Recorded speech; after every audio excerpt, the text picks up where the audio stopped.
Amerika Serikat telah melakukan serangan udara di 3 fasilitas nuklir utama, jauh di dalam wilayah Iran, Fordo, Natanz, dan Isfahan.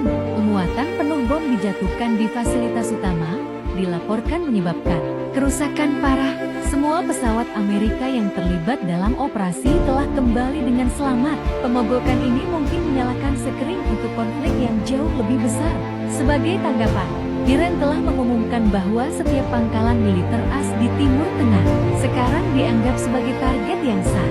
Ketegangan meningkat dengan cepat. Amerika Serikat secara resmi menyatakan perang terhadap Iran.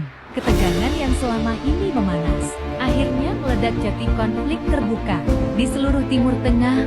Kota-kota bergetar, langit malam dipenuhi cahaya ledakan. Serangan udara menghantam target strategis. Dunia menyaksikan sambil menahan nafas.